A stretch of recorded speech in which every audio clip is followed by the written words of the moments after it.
Hi, I'm Chantelle Bryson. I'm the federal NDP candidate for Thunder Bay Superior North. I've been in this riding for about 27 years now. I'm married to Ken Bryson from Terrace Bay. I'm originally from southern Ontario. I am the youngest of 8 kids in a large Dutch-German immigrant family. And I have always been a very vocal proponent of equity and fairness since I was a wee child. And that led me eventually, after some time out west and up in the Yukon Territory, where we worked at wilderness lodges and hung out in the bush when Ken and I were first married, to enter the practice of law. And so I've been a lawyer here in the region, across the province, and nationally for approximately 20 years. I've worked with almost every municipality in the riding of Thunder Bay Superior North and many of the First Nations as well. I have a firm understanding of First Nation and other Indigenous communities, federal, provincial, and municipal jurisdiction. And because of that, I'm able to cut through the nonsense, both in terms of breaking down mistruths and other things that are put forward by politicians. And more importantly, I'm able to look at potential solutions to see if they're actually viable within the legal constrictions of our Constitution and our laws as they stand, and to recommend changes to laws where possible that will actually stand up to scrutiny. I'm very much a bread and butter issue person. I believe in, focusing on affordable housing, whether by rent or to own a safe workplace with good jobs that have benefits and pensions, and then giving people the room to breathe and move on with their lives. On the federal side, people get caught up in the jurisdictional game, but in Canadian constitutional jurisdiction, there really aren't any barriers. There are very few things that are exclusively federal or exclusively provincial. So anything to do with airports, exclusively federal. The only actual Indigenous things that are exclusively federal, because everyone always says it's federal, but it's not, is band land and band membership. Everything else is open to what we call cooperative federalism, which means both levels of government have the ability to deal with it, to spend money on it under their heads of power. They can't, the primary government in charge of healthcare would be the provinces. So we couldn't have, if the feds want to do something, we couldn't have an operational conflict with what the province is doing. But can we supplement it? Yes. And we see the federal government do that all the time. When you're in federal government, you can put conditions on that funding. We will give you this money for healthcare if you do these certain things.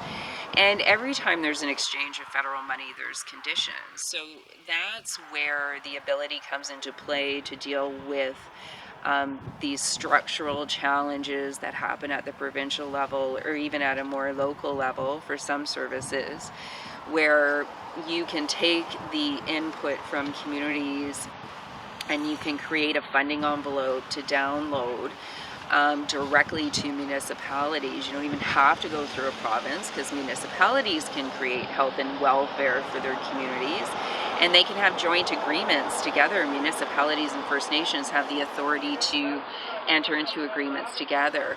So you could provide a funding envelope to a series of communities with particular conditions of what it's for and any strict limits on how it was being dealt with, and then let them go about their business.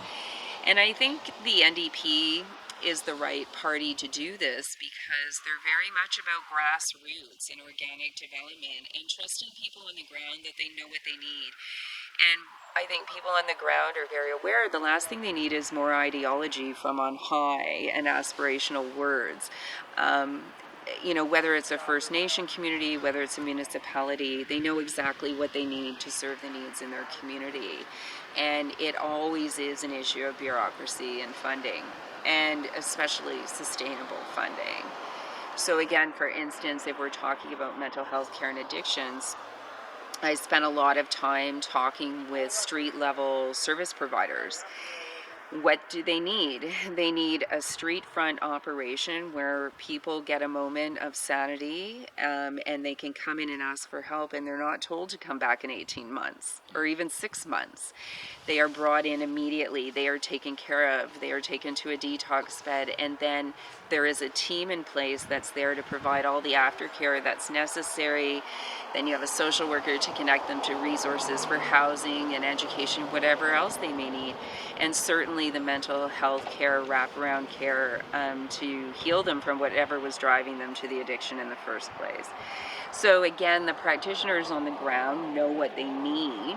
They're just not getting the sustainable funding to do it. And when you have all these layers of bureaucracy, all the funding gets sucked up into these positions and power turf wars, you know. This is our program. This is our program. And I think most of us have been involved somewhat in our, whether it's a community organization or above, and we can see how that happens, where an entity that's supposed to be developing something for the community becomes an entity unto itself. It's just debating with itself about what it should look like and how it should be run. So I definitely think we need to move toward a more direct funding pool model, especially in a riding where we do have a lot of First Nation communities that are traditionally funded federally. They don't have to be funded all federally. And my colleague Saul Mamakwa, who's an MPP, at the provincial level, is working really hard on that by going after the provincial government for money. This is not just a federal community issue. You know, I think throughout the whole riding, we have twin issues when it comes to health services and mental health and addiction services. We have an aging population in every community, so that drives up the ambulatory services. We also have a raging addiction problem in every community. But the reality at the end of the day is we have to help people. We don't just let people die on our streets. But we have a program in Thunder Bay that has been very successful, the SOS program. And SOS trains staff. They work above minimum wage. I think they start at about $17.50 an hour. They know the people who are out on the street, and they're welcomed by people out on the street as opposed to the police or even the fire services. Very inexpensive and cost-effective way of helping people, taking them to shelter, taking them to other services, taking them to hospital if need be, and staying there with them. When you have emergency services, police, fire, etc., showing up, then not only is it you're taking all those services away from other needs, you're also, if someone has to go to hospital, for instance, if it's the police, then an officer has to stay at the hospital until the person is admitted or discharged. Then you have to call in another officer to actually be out on the street. Same with fire, same with EMS. It ties everything up. And it's really just an ideological war, at least at the municipal level, where they're like, this isn't our problem, we're not paying for it. But the thing is, we're all paying for it anyway. Like, we are paying for police, ambulance, and fire, and the percentage varies from provincial government to provincial government. They always tinker with that ratio.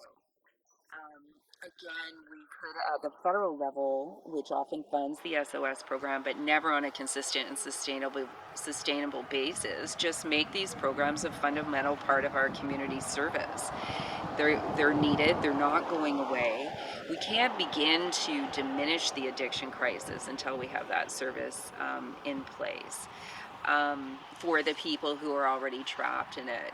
And then, of course, we need to deal with root causes, and that's a whole other kettle of fish in terms of affordable housing and investments in education in every community, and especially in the First Nation communities that are grossly underfunded in terms of education services. Probably 50 cents on the dollar that provincial education services are provided. You know, a severe lack of housing, which leads to overcrowding. And when you put that all together with hundreds of years of intergenerational trauma, it's a recipe for disaster. And people end up leaving and coming to Thunder Bay, but there's nothing, and the other communities, and there's nothing there for them either. So we have to go at the root causes, which we definitely can do federally, and then we have to provide the triage services for mental health and addictions, and we can do it for ambulatory care as well, with funding with conditions on a sustainable basis, because that's the key. The practitioners on the ground know what to do. Community leaders know what to do. They just don't get the sustainable funding to put it in place. And we have to keep that ideology war part out of it, about people being good, people being bad, just about dealing with things really practically, about how do we get people off the street and get them into a better place. They don't want to be on the street. Nobody wants anyone on the street, right? The businesses get upset. Everybody gets upset. Um, and again, it locks down all these emergency services when they're not really required 90% of the time. There's been some recent elections, so Ganoogaming, a new female chief, Sherry Taylor, Rocky Bay, female chief, Gladys Thompson, Arrowland, female chief, lots of female councilors. So it's happening everywhere. And to me, the most interesting part is this is happening during a time of increased divisiveness that is turning a lot of people off politics or making them afraid of it, and especially girls and women. We're raised still to this day not to engage in conflict. And so I've been really calling out. We've had some unfortunate incidents, one here in our own riding where the PPC candidate supporters were harassing and intimidating our sitting MP and her volunteer, and I stood up loudly against that. We're still waiting for the Conservative candidate to make a statement. He refuses to do so. And last night, unfortunately, the Prime Minister and his crew had to cancel an event as they were harassed and intimidated by the same sort of supporters. I'm all for loud and proud democracy. Like, people can show up, they can chant, they can yell, but you don't get to physically move in on people and scream and yell at them to the point where they can't talk to anyone else. It is intimidation, it is harassment, and we all need to stand up against that. So that's just sort of for me, a really interesting contrast that all these women are standing up to run. And again, a lot of us, like, we have jobs, we have professions. We don't need to do this. Like, we're not looking for a job. We're looking for change, and we're willing to step up and be part of that change. So it's kind of fascinating to me that it's happening at a time where we almost have this rise of Trumpism in Canada now, that sort of populist mentality in some sectors that women are saying, I'm still going to step forward and I'm going to do this.